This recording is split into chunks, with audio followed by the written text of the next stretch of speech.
Salam sejahtera para pendengar yang terkasih. Selamat bertemu kembali dengan Yayasan Pelayanan Media Antioquia yang didirikan oleh Pendeta Bigman Sirait untuk melayani Tuhan Kepala Gereja melalui media. Untuk memperluas wawasan umat Tuhan, PAMA juga menerbitkan tabloid Kristen Reformata, Reformata Online, Reformata Audio Streaming. Juga tersedia buku-buku karya Pendeta Bigman Sirait dan ratusan CD khotbah.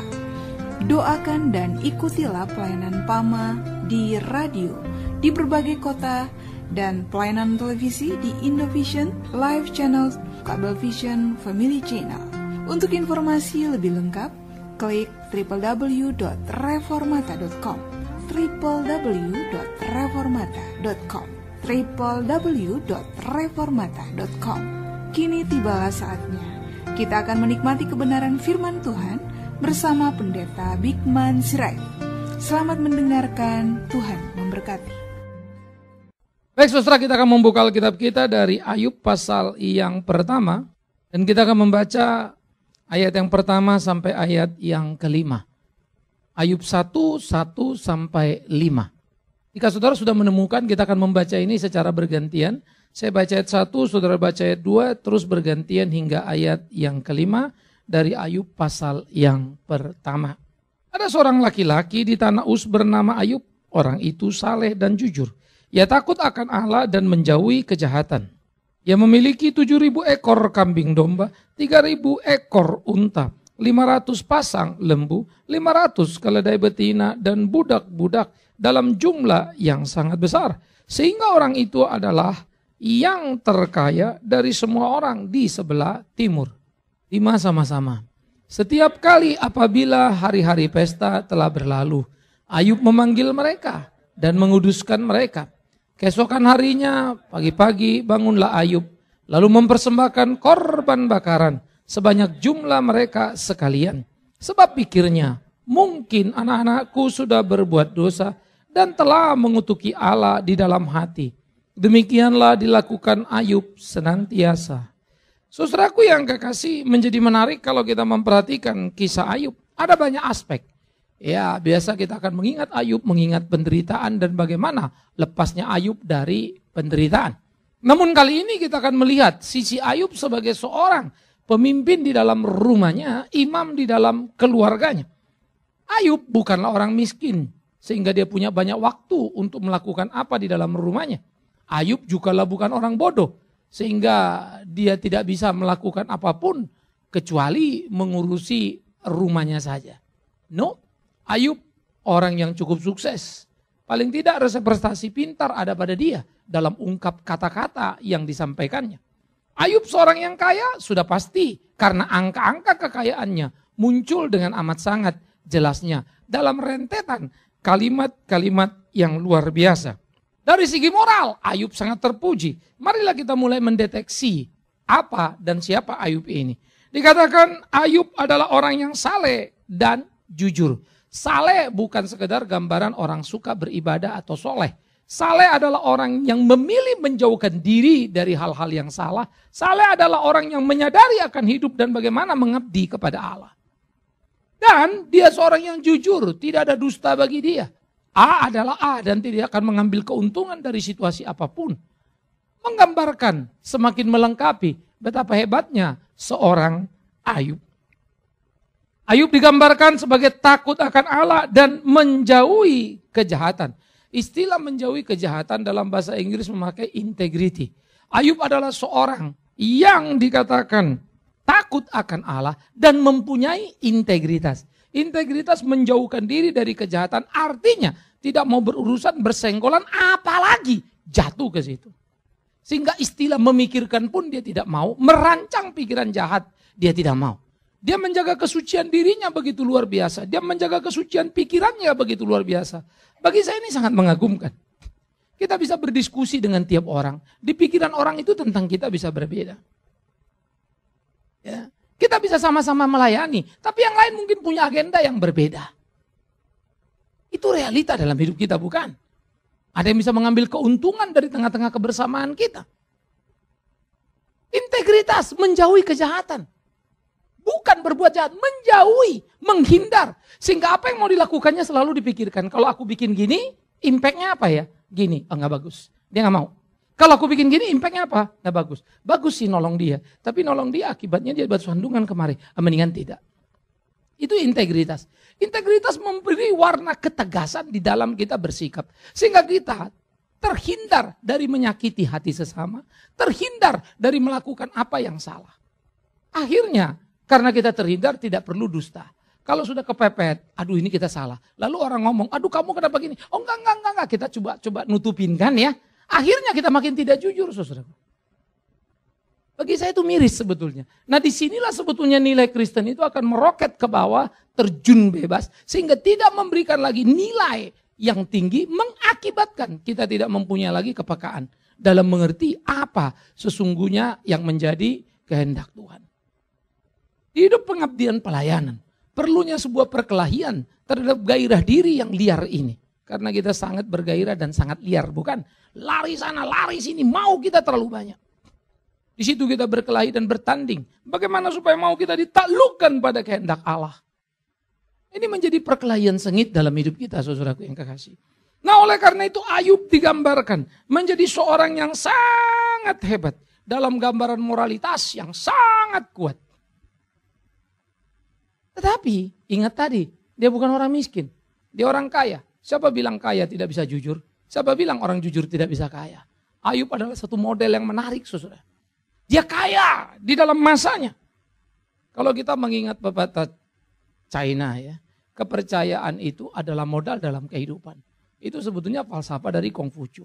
Tapi jauh sebelum Konghucu bicara itu, kira-kira 500 tahun sebelum Kristus. Alkitab menunjau di sana sudah mendeteksi seluruh kata percaya muncul ratusan kali di dalam Alkitab. Tetapi sayang, orang Kristen sendiri gagal menjadi orang yang bisa dipercaya. Miris ya. Banyak orang-orang Buddha di dalam keyakinan yang begitu kuat. Mereka menjaga prinsip untuk bisa dipercaya. Dan mereka tidak akan melakukan apapun yang salah. Lebih baik rugi daripada kehilangan kepercayaan. Dan mereka berhasil di kehidupannya. Orang yang dipercaya. Kalau kau mau tahu siapa kau, beranikah kau nanya orang lain? Siapa kau menurut orang lain? Jangan tunjuk dirimu, aku baik, aku ini. Gampang kita memuji diri, bukan? Tapi coba orang lain menilai kita. Who are you? Mungkin kau kaget. Terlalu banyak yang kita gak suka. Tetapi yang kita tidak suka, bisa jadi itu kebenaran 100%. Mungkin tidak 100% benar. Tapi 50 pun sudah patut diperhatikan. Mungkin 10%, 50 juga tidak. 20%, 10% tetap menjadi sinyal bahwa ada yang salah. Sehingga kita perlu selalu. Itu sebab bagaimana kita berkelahi dalam hidup kita. Ya. Kalau saya hidup selalu saya lihat. Dan saya bukan pendeta yang baik. Dan saya akan berkelahi untuk terus jadi baik. Maka tiap ada kesempatan akan kulakukan bagaimana aku bisa jadi orang baik. Saya akan berkelahi mati-matian sampai mati. Terlalu banyak yang kurang pada diriku. Dan aku belajar menyadari itu. Dan tidak akan berusaha menutup-nutupi itu. Tapi bagaimana memperbaikinya. Inilah perkelahian hidup kita yang harus kita lakoni. Yang kita jalani. Sehingga saudara-saudara, bagaimana kehidupan kita menjadi kehidupan yang kuat, yang sungguh. Ayub seorang yang kaya. 7 anak laki-laki, 3 anak perempuan. Ini gambaran manis. 7 itu perfect, selalu 3 itu menang. Perempuan laki, lalu dijumlah 10. 10 itu genap, satu bilangan bulat. Mau menggambarkan betapa Ayub di dalam moral yang bagus, punya keturunan yang luar biasa. Ya, bukan banyak anak, banyak rezekinya ya. Tetapi 10 gambaran ungkapan yang diberikan itu luar biasa sekali. Lalu digambarkanlah bagaimana Ayub punya keturunan yang patut untuk menjadi keirian bagi banyak orang. Kenapa? Orang yang baik, anaknya genap. Kaya pula lagi. Saudara-saudara, kekayaannya dikatakan apa? Dia memiliki 7.000 ekor kambing domba. Ya. Kemudian 3.000 ekor unta, 500 pasang lembu, 500 keledai betina. Budak-budak dalam jumlah yang sangat besar. Sehingga orang itu adalah orang yang terkaya dari semua orang di sebelah timur. Ya, ini kalau majalah Forbes dulu ada, udah masuk list paling kaya ya. Semua masuk. 10 terkaya dunia, Ayub. He's best of the best. Orang kaya yang jujur. Orang kaya yang baik.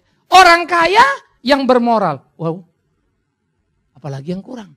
Gak ada lagi yang kurang pada dirinya. Semua dia punya, semua dia ada. Anaknya 10, 7 laki-laki, 3 perempuan. Generasi yang menjanjikan. Ayub, siapapun pengen jadi seperti dia. Siapa yang gak rindu, saudaraku? Jadi uang banyak bisa bikin orang terpisah? Yes, karena bisa di mana saja. Uang banyak bisa bikin orang terkumpul? Yes, bisa beli apa saja. Maka uang banyak bisa jadi malapetaka, bisa jadi bahagia. Ayub adalah role model yang sulit untuk dimimpikan. Orang kaya yang jujur, orang jujur yang kaya. Itu Ayub, siapa bilang tidak?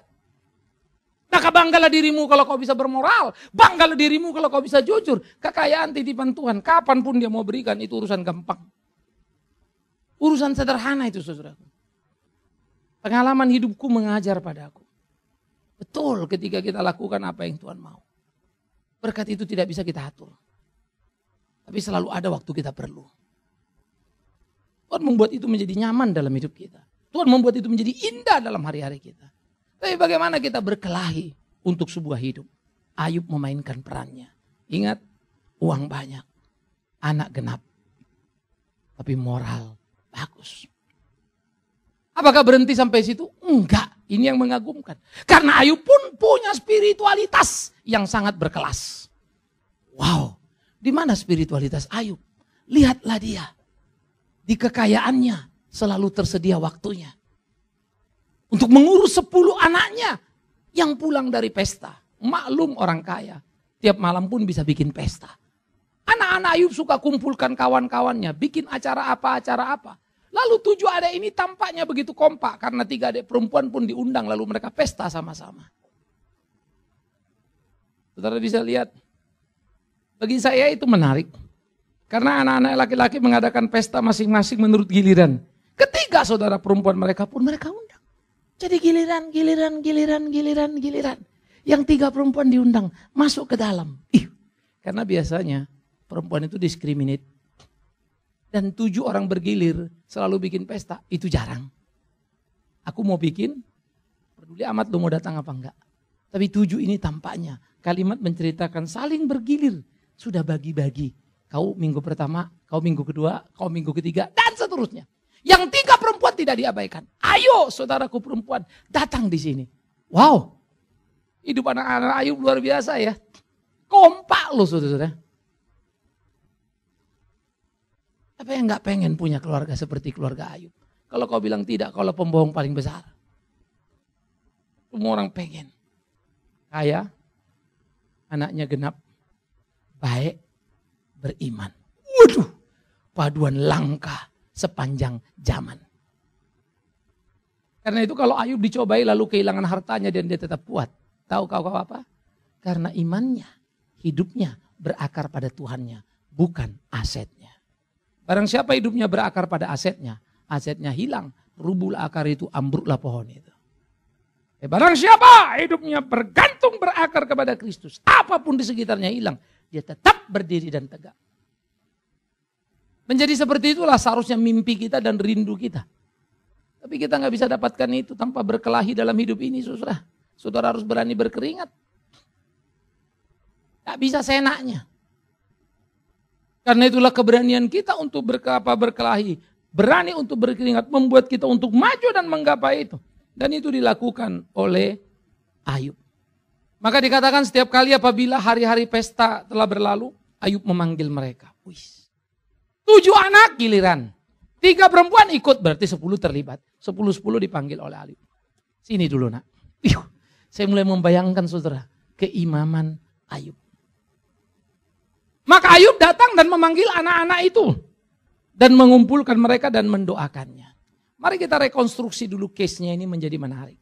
Ayub adalah iman atas rumahnya. Pertama, Ayub memberikan pengajaran pada anak-anaknya. Sehingga tampak pada hidup anak-anak itu. Bagaimana 7 bersaudara laki-laki saling menopang dan siap bergilir tanpa berkompetisi yang tidak perlu. Dan 3 adik perempuan, saudara perempuan dilibatkan dalam pesta itu.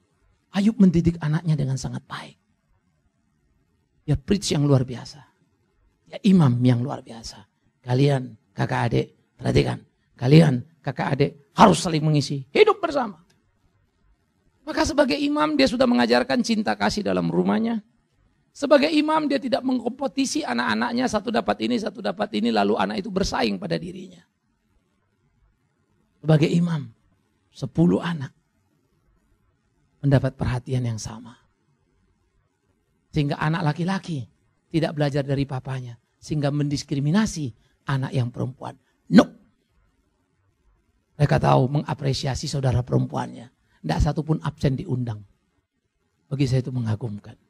Maka Ayub sudah memainkan peran sebagai imam yang mendidik kesehatian, kesatuan di dalam rumah tangga bagi anak-anaknya. Ayah. Saya selalu mengatakan, to be a leader and to be a father. To be a father, you must go to be a leader. Kau harus jadi ayah yang baik, tapi pemimpin yang baik. Kau harus jadi pemimpin yang baik, tapi ayah yang baik. Banyak pemimpin yang berhasil dalam hidupnya, tapi bukan ayah yang baik dalam hari-harinya. Tapi banyak ayah yang cukup baik dalam hidup rumah tangganya, tanda petik, tapi payah kepemimpinannya. Kita mau membuat negara ini kuat, selalu perlu 2 hal aspek, moralitas dan ketegasan di dalam kepemimpinan. Abai 1, berat jalannya. Kita perlu mendidik anak-anak dan memberi harapan kepada gereja supaya punya masa depan. Perlu ketegasan dan kasih sayang. Kalau saudara melihat Yesus penuh cinta kasih, yes. Ya, tidak memperhitungkan apapun, yes. Tapi dia juga berhitung apapun loh, tolong hati-hati. Dia jungkir balikkan seluruh peralatan-peralatan bait Allah karena dibikin jadi rumah Bapakku kau jadikan sarang penyamun. Dia berhitung. Dia hardik, Yudas, pergilah kau. Lakukan apa yang kau mau lakukan. Yudas menjualnya dan segera pergi ke neraka. Pemimpin agama, Parisi, ahli Taurat, munafik kau masuk ke neraka. Matius 23 itu khotbah paling keras. Jahatmu sudah kau ke neraka, kau tutup pula lagi pintu surga. Saudara kalau melihat sosok itu yang bicara, tampaknya angkara murka luar biasa ya. Tapi di sisi lain dia bilang, biarkan anak-anak itu datang padaku. Dipeluknya, anak-anak seperti inilah yang punya kerajaan surga. Wow, ini Yesus itu bukan? Yes! To be a father, to be a leader. Leader itulah yang menjadi imam, memimpin dalam rumahnya. Tidak cukup jadi ayah yang baik saja. Penting jadi pemimpin yang baik. Sehingga menjadi imam di dalam rumah. Memimpin, menggarap, menuntun, membimbing seluruh isi rumah. Mengarah kepada hidup yang semestinya. Maka apa yang dilakukan Ayub lagi-lagi? Memberikan nilai pada anak-anaknya. Dan dia tahu bagaimana mengatur anak ini. Sehingga hidup anak itu teratur. Pohon dikenal dari buahnya.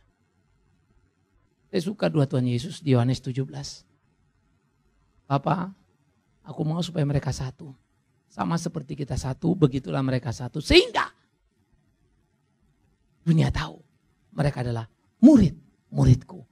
Yohanes 17 itu doa yang paling susah dikabulkan ya. Kita lakukan dalam hidup kita. Sulitnya setengah mati. Padahal itu doa indah yang harusnya jadi mimpi kita. Kalau gereja lihat, orang lihat gereja, orang harus tahu siapa Yesus. Tapi sayang lihat gereja orang gak tahu siapa Yesus. Karena confusing. Lihat gereja penuh dengan kekacauan, bukan? Masa isi Yesus penuh kekacauan? Kan tidak. Maka doa Bapa kami itu selalu susah ya. Jadilah kehendakmu di bumi seperti di sorga. Jadilah kehendakmu di gereja seperti di sorga. Enggak juga. Di dalam diriku seperti di sorga. Itu pun masih enggak. Karena itu sebetulnya kita punya tanggung jawab besar. Nah Ayub, apa yang kau lihat pada anaknya, itulah bapaknya. Apa yang kau lihat pada bapaknya, itulah anaknya. Rukun, tertib. Wow. Hebat ya. Ayub tidak digambarkan poligami. Dia monogami. Tinggal dari berbagai perspektif. Satu-satunya kisah di PL. Hanya kalau kisah dongeng orang bilang ya Ayub lah. Makanya banyak sarjana-sarjana modern tidak percaya Ayub adalah the true story. Ayub ini cuma legenda. cerita yang tidak ada. Karena nggak mungkin lah ada orang kaya, sekaligus beriman, sekaligus baik, anak-anaknya terurus, mendadak miskin, kagak gila. Nggak ada itu. Susah mengerti itu. Tapi kalau menelusuri kisah Ayub, jauh daripada dongeng. Cara kaya bukan Ayub satu-satunya, Abraham juga. Hanya saja kisah Abraham ada sisi yang berbeda. Dia terjebak pada poligami yang bukan idenya. Tapi dia iakan dalam rangka membantu Allah. Celakalah semuanya. Jangan coba-coba kau bantu Tuhan. Yang ada Tuhan bantu kita. Jangan kau coba-coba berpikir kau hebat di pelayananmu. Omong kosong itu. Kalau kau mau melakukan sebuah pelayanan hanya supaya namamu tercatat di situ. Demi Tuhan yang hidup. Kau sudah membunuh jiwamu. Karena kau tidak akan pernah dekat dengan dia. Belajar untuk jujur dan tulus melakukan apa yang menjadi kehendak Tuhan. Nah, Ayub mendemonstrasikan itu. Ayub tidak pusing dengan hartanya karena cintanya Tuhan. Abraham pun sama. Itu sebab dia dengan rela berkata, Lot, kau pilih mana yang kau mau. Aku sisanya. Dengan segera Lot melihat Sodom Gomora. Hijau rumputnya. Banyak airnya. Seperti taman Tuhan adanya. Dan itu artinya masa depan bagi domba-domba. Kekayaan akan berlipat-lipat. Dan Lot pergi sana. Abraham itu omnya. Lot ini digedein oleh Abraham. Dan harta benda yang dimiliki Lot itu dapat dari Abraham. Tapi Abraham kasih kesempatan. Silakan kau duluan. Aku belakangan. Wow. Mencengangkan.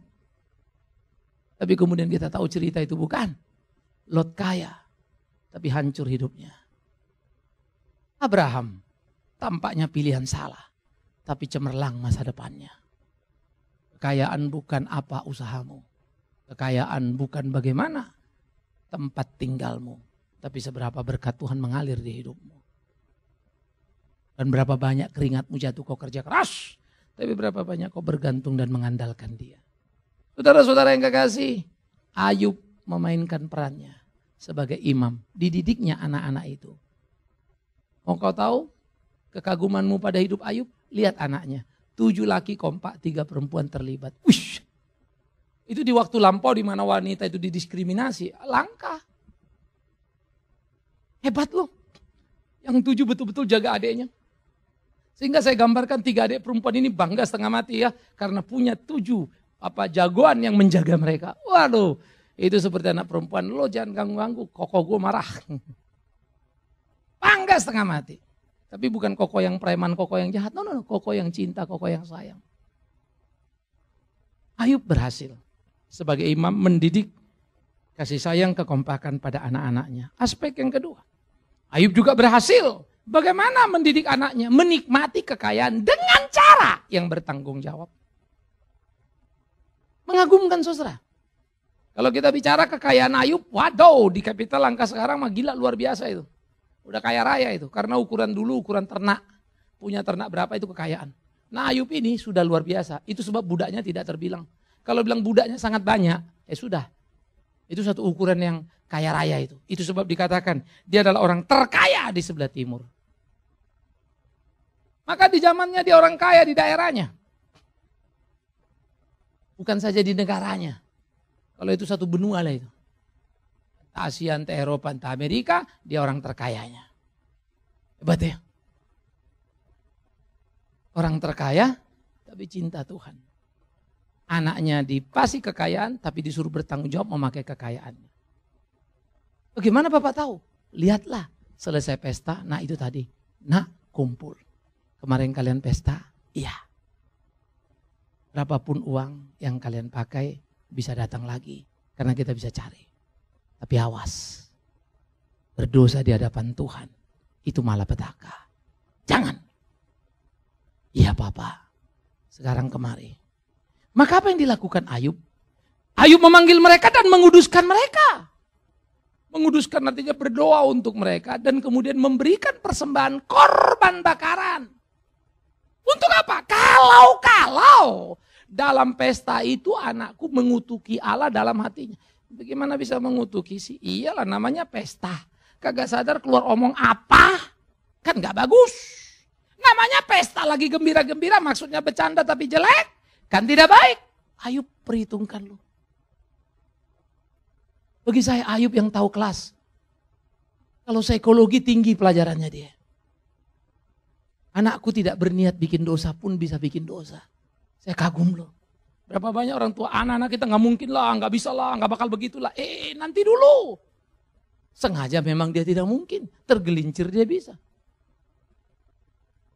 Ada anak jadi pemakai. Bukan karena pemakai. Temennya ngumpanin dia. 2 kali diumpani, 3 kali dia sudah addicted, sudah kecanduan. Hanya dia make karena temennya ngumpanin. Kan terlalu pede sebagai orang tua. Dan kau pikir anakmu malaikatmu yang paling hebat sehingga tidak bisa jatuh dalam dosa. Naif. Engkau saja pun bisa, saudaraku. Dan anak itu bisa tergelincir. Tidak selalu karena dia mau. Makanya saya suka Paulus menasihatkan. Hati-hati terhadap pergaulan. Pergaulan yang jahat akan membuat orang jadi jahat. Hindari itu. Jauh dari situ. Nah karena itulah apa yang dilakukan. Oleh Ayub menjadi sangat mengagumkan. Seorang yang sangat futuristik. Dia nggak tahu anaknya bikin dosa apa enggak. Tapi jangan-jangan mereka mengutuki Allah di dalam pesta. Tidak sengaja. Tetapi itu jadi dosa. Karena Tuhan tidak mau seperti itu. Sensitivitas spiritualitasnya tinggi setengah mati. Oleh karena itu apa yang dikatakannya? Apa yang diungkapkannya menjadi sesuatu yang sangat hebat. Dan bagaimana kemudian Ayub mengungkapkan itu. Lalu memberikan nilai-nilai itu. Karena dia berpikir mungkin saja anakku sudah berbuat dosa dan mengutuki Allah di dalam hatinya. Di ketidaktahuannya, di ketidaksadarannya, dan itu pun adalah dosa. Ayub seorang yang sangat peka pada kehendak Allah. Tapi ternyata masih enggak lulus mengerti kehendak Allah. Banyak orang rasa dia ngerti kehendak Allah. Banyak pendeta rasa saya sering dengar suara Tuhan. Ayub adalah model yang paling jujur yang kutemukan. Begitu hebat moralitasnya, hebat rumah tangganya. Belum ada pendeta sekelas ini. Yang bisa kita lihat dengan mata kita. Selalu ada banyak cacat celah. Tapi rasa ngerti Tuhan, dekat Tuhan. Ayub, lihat di ujung pasal Ayub. Apa katanya? Tuhan, dalam bodohku aku berbicara. Ku cabut ucapanku. Aku tahu engkau dari apa kata orang. Sekarang aku tahu engkau karena bertemu muka dengan muka lewat panjangnya penderitaan. Tuh, Ayub baru tahu toh. Yes. Hebat ya. Itu sebab di dalam tahu beragamanya, dia hati-hati. Jangan-jangan anakku salah. Sekarang dia menemukan yang lebih tinggi lagi. Lebih luar biasa lagi. Lewat panjang penderitaan yang ditekuninya. Maka kaya dan miskin bukan persoalan buat Ayub. Persoalan buat Ayub adalah percaya dan beriman kepada Tuhan. Dan jadi imam bagi keluarganya. Makanya dia berkata Tuhan memberi, Tuhan mengambil. Emang kenapa? Istrinya gak kuat tinggalkan dia. Tentu kita tidak berharap rumah tangga kita seperti itu, bukan? Tapi kalau terjadi saya juga gak tahu. Mendadak suami kita jatuh gerbuk plak miskin. Istri-istri masih tetap setia gak? Halo? Setia. Cuma ada bedanya ya. Kalau dulu gak pernah ngomel, sekarang ngomel terus. Karena udah gak ada uang lagi. Dulu diam ternyata bukan baik. Setoran cukup. Begitu setoran kurang, ribut aja terus. Kenapa? Udah miskin sih suaminya. Dulu kayaknya kamu gak pernah ribut. Ya dulu kan minta apa aja ada. Damai tapi gersang. Ayub gak kuat loh. Istrinya. Buat apa kau percaya pada Allah seperti itu? Kau gila. Dia mengambil semua milik kita dan kau bilang dia Allah yang baik. Istrinya pergi. Ayub tinggal sendiri. Itu sebab orang-orang modern susah ngerti. Kenapa enggak gila ya? Orang kaya jatuh miskin aja gila. Udah kaya jatuh miskin ditinggalin bini pula. Anak mati semuanya. Ya apalagi tuh. Tapi bagi orang yang mengalami perjalanan dengan Tuhan. Dia akan tahu. Dalam konteks ukuranku. Banyak peristiwa yang kurasa berat dan gak kuat lagi. Kenapa gini? Waktu aku menyerah malah persoalannya selesai. Hanya yang ku tahu cuma satu. Apa yang kulakukan tadi? Tidak tahu. Sudah hopeless. Hilang harap sudah. Jengkel, marah, kesal. Why God? Ini duduk diam. Sudah gak tahu lagi mau ngapain. Persoalan malah beres. Mataku harus melihat. Dan mulutku harus berucap. Ya Tuhanku akhirnya aku tahu. Diamku yang kau perlukan. Alangkah indahnya kalau aku diam dan menaruh harap padanya. Tapi aku diam dan sudah tidak punya harapan lagi. Alangkah indahnya kalau aku diam menaruh harap dan tetap melayani dia. Seperti Ayub yang tidak ternoda. Tapi boro-boro melayani dia. Sudah diam, harap pun hilang. Ayub tidak. He is a good priest. Imam yang hebat. Karena itulah saudara-saudaraku, di hari ayah ini kita mengambil tema imam keluarga. Sudahkah engkau memainkan peranmu seperti itu? Jangan kau bangga sebagai ayah atau sebagai suami hanya karena kerjaanmu bagus lalu uangmu banyak. Ayub numpuk uangnya. Dan soal itu orang di kolong langit ini banyak yang kaya. Seberapa kaya sebut kekayaanmu, kutunjukkan orang yang lebih kaya dari kau. Mau 2 kali, 10 kali, 100 kali pun banyak. Kau tunjukkan kejayaanmu, kutunjukkan lagi orang paling jaya dari kamu. Dan tidak akan berujung itu. Tapi orang bermoral. Nah, itu yang langka bukan? Orang kaya mah banyak. Maka kalau kaya jangan ngomong. Tapi cari orang baik, dengan segera bau harumnya kemana. Dia baik loh, susah cari yang baik yang lainnya lagi. Ketemu orang kaya banyak, tiap hari juga bisa. Ketemu orang baik susah. Udah nyari orang baik pun masih ketemu baik-baik, ternyata baik-baik palsu. Orang kaya original banyak, yang bermoral susah. Apalagi dia punya moral dan spiritual yang kuat. Karena banyak juga orang bermoral tapi bukan spiritual. Banyak orang gak mau ikut Tuhan. Gak ke gereja, dibilang Buddha kagak ke kuil, dibilang Kristen kagak ke gereja, dibilang Islam kagak ke masjid. Tapi perilakunya baik setengah mati. Bingung kan? Waduh, bantu temen kenal, Allah dia mah hebat deh. Bantu temen gak hitung-hitungan. Wah, semua orang tahu. Wah, dia hebat loh kalau gini. Tapi ya itu tadi, no spirituality. Udahlah, bagi saya hidup baik cukup. Tidak nyusahin orang lain. Falsafahnya keren, kaya, baik, tapi spiritual enggak. Lalu bagaimana orang Kristen? Janganlah kau dikenal karena kekayaanmu, karena itu bersifat sementara.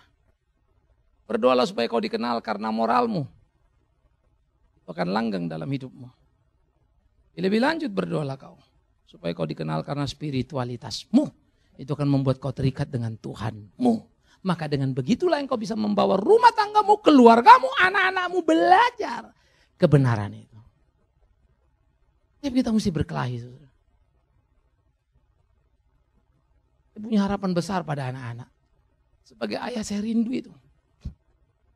Bahkan sebelum anakku menikah pun di otakku sudah ada beban. Kalau kemudian mereka menikah punya anak, lalu itu cucuku, lalu apa yang mesti aku lakukan? Sudah sini semua. Panjang hidupku hanya satu.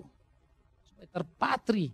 Kalau aku mati, anakku tahu, cucuku tahu apa yang kulakukan. Maka aku berkelahi dengan diriku. Bagaimana supaya aku bisa hidup terus sampai matinya lempeng. Kagak jadi pendeta yang bengkok, nah itu mimpiku. Tiap kita harus bukan, tanamkan cita-cita. Bukan nanti mau beli rumah berapa, mau beli, no. Rezeki Tuhan akan kasih berapa yang ada kita bagi untuk anak-anak, bukan. Tapi bagaimana melakoni nilai-nilai tadi. Bagaimana jadi imam. Sehingga hidup kita betul-betul menjadi hidup yang berkemenangan. Hidup yang berkelahi dan berjuang dalam kehidupan ini, saudara. Nah, inilah yang mestinya kita jalani. Inilah yang mestinya kita lakukan dalam hidup kita. Bagaimana memenangkan pertempuran rohani yang berjalan. Saudara-saudaraku yang kekasih. Mari kita mulai terus dengan serius menatap hidup kita. Berapa anak yang Tuhan percayakan dalam rumah tangga kita. Berdoalah buat mereka. Bukan supaya mereka sekedar pintar, juara di kelasnya. Jangan berdoa supaya mereka populer, top. Jangan berdoa supaya mereka nanti ekonominya bagus. Kalaupun mau kau katakan itu belakangan lah itu. Tapi berdoalah. Supaya sungguh anak-anak kita jadi anak-anak yang takut Tuhan. Yang cinta Tuhan. Sehingga kalaupun mereka kerja entah jadi apapun mereka. Semua yang mereka punya. Mereka tahu untuk memuliakan Tuhan. Harta mereka, kekayaan mereka, pekerjaan mereka kelak. Hanya untuk Tuhan. Itu penting. Kalau sudah besar kita nggak bisa apa-apa lagi. Tapi kalaupun masih agak terlambat, masih bisa uber lebih lagi. Bagaimana cara nguber keterlambatan? Kau berubah harus lebih lagi. Pada dirimu. Perubahanmu yang berkali-kali lipat akan jadi investasi bagi anakmu. Menebus keterlambatan kita mendidik anak kita. Menebus keterlambatan kita memberi model bagi anak kita. Perubahan kita yang berlipat. Itu jadi perkelahian sengit, saudara yang kekasih. Jangan terjebak di sana. Karena pelayanan pun ketika itu sebuah kegiatan bisa menjebak kita. Kita berputar-putar tanpa arah. Ayah, ini hari ayah. Jadilah kepala keluarga. Jadilah pemimpin. Pemimpin rohani. Seorang imam yang membawa anak-anak itu berjalan. Karena anak akan melihat figur itu. Ingat ya, anak kita gak selalu ngerti kita loh. Anak-anak belajar juga bisa terlambat. Kadang sudah kita mati mereka baru ingat. Terus yang kekasih, banyak hal yang bisa kita pikirkan dalam hidup kita. Bagaimana kita bertanding dan bagaimana kita berkelahi dalam hari-hari kita. Betul kita mampu jadi imam, model bagi anak cucu kita. Kenapa? Demi Tuhan yang hidup, dengarkan data ini. Saya tidak akan bicara angka, tetapi pemakai narkoba naik terus. Dari tahun ke tahun persentasenya naik. Jangan bilang itu anak orang nakal. Sorry, anak gereja pun banyak itu. Anak pendeta pun pakai. Dan kehancuran dalam rumah tangga bertambah. Termasuk orang yang di pelayanan terlibat. Perdak. Banyak rumah tangga berantakan. Father's Day ini saya harap menjadi momentum kita ya. Kalau kita salah langkah baliklah. Kalau terlalu banyak waktu di luar, investasilah di rumah. Kalau terlalu jarang kita bersama-sama untuk fellowship dan melayani, kerjakanlah. Maka pada kengerian, kehancuran keluarga, meningkatnya pemakaian narkoba, dan angka-angka yang cukup signifikan di Indonesia, ditambah lagi situasi negara kita. Lalu lintas surga narkoba mana? Indonesia. Orang bilang Thailand ladangnya opium, yes, tapi end usernya di sini paling banyak. Orang bule pun pergi ke Bali untuk transaksinya lebih murah. Ditangkap 10 yang lepas 1.000. Ditangkap 1.000 yang lepas 100.000. Nakutkan ya. Tapi apa yang kau takutkan kalau engkau imam yang baik? Apa yang kau takutkan kalau kau imam yang benar? Apa yang kau takutkan kalau kau imam yang sungguh? Bawa keluargamu, tatang dia. Mungkin ada waktu anak itu jalan salah. Seperti Billy Graham. Franklin pernah pemakai narkoba. Orang kaget, gila anaknya Billy Graham kok pakai narkoba? Yes. Papa mama terus sampai akhirnya anak itu kembali. Sudah kembali terus dan jadi pendeta. Pendeta pun bisa salah ya. Tapi pendeta yang baik selalu sadar kesalahan dan memperbaikinya. Kalau nggak sadar, kalau terus menerus Pak, memang dari dulu jelek, cuman kamu aja ketipu. Ya. Rick Warren, kesedihan yang mendalam. Anaknya memang dipres sejak lahir, dari masa kanak-kanak, terus berproses. Akhirnya dia bunuh diri. Nangis ya. Aduh Rick Warren hatinya lembut gitu, kok bisa begitu ya. Orang ini humble loh, tapi kejadian. Ketika Tuhan mengukir kita, Tuhan menjaga kita. Saya dijaga Tuhan lewat sakit saya. Saya bersyukur. Sehingga banyak keterbatasan yang mengikat aku karena sakitku. Harus berkata terima kasih Tuhanku. Ini duriku. Karena aku harus jujur. Ini membuat aku harus ingat banyak hal. Tuhan baik. Tuhan akan baik pada kalian semua.